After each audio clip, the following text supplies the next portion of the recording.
जूनागढ़ से ये खबर सामने आ रही है। जेट को इलेक्ट्रिकल असिस्टेंट की पोस्ट के लिए भर्ती प्रक्रिया का आयोजन सरकार की ओर से करवाया गया था।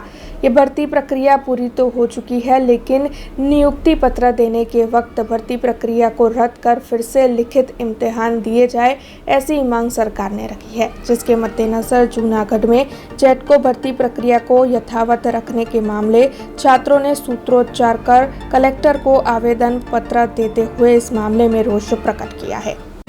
मारू नाम राहुल वसिया है। अमे विद्युत सहायकनी परीक्षा आपी थी। अमने लोकोए परीक्षा पोल टेस्ट कर्यो।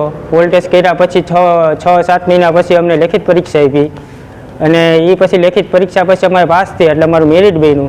मेरिट बन्या पछी अमने तात्कालिकना धोरणे अमने बोलाव्या કે તમે સર્કલ જીતી સર્કલમાં જેના શિડ્યુલ પ્રમાણે કે જે મેરિટ લિસ્ટ પ્રમાણે બન્યું હોય એ પ્રમાણે એને બોલાવ્યા અને અમને ડોક્યુમેન્ટ વેરિફિકેશન કરાવ્યા, મેડિકલ કરાવ્યું, મેડિકલ કરાવીને પછી અમને એમ કીધું કે 8 દિવસમાં અમે તમને ઓર્ડર આપશું। 8 દિવસના બદલે 2 મહિના થયા અને 2 મહિના પછી એની ભરતી કેન્સલ કરી। કી કારણોસર કેન્સલ કરી? અમારા 1224 જણાનો શું વાક? જે તે લોકો મેનેજમેન્ટનો કે જે લોકોનો જેનો જે વિચાર સૂચના હોય એનું છે। અમારા 1200 જણાનો શું ગુનો?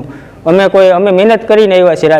અને બીજા પ્રશ્નમાં કે અમારા લોકોએ અમને કીધું કે 8 દિવસમાં અમે આપશું, તો 8 દિવસની અંદર અમે બધાએ જે પ્રાઇવેટમાં કોન્ટ્રાક્ટમાં નોકરીઓ કરતા હતા, જે તે કોઈ બીજી કંપનીમાં નોકરી કરતા હતી, બધાએ નોકરીઓ મૂકી અને 4-5 1 વર્ષ દિવસથી બેરોજગાર છે। તો આ 1200 જણા બેરોજગારનું સરકાર અમારી માંગ સાંભળે એ અમે રજૂઆત કરવા અને જૂનાગઢ આવેદનપત્ર અમે આપવા આવ્યા છીએ, એવી અમારી માંગ છે।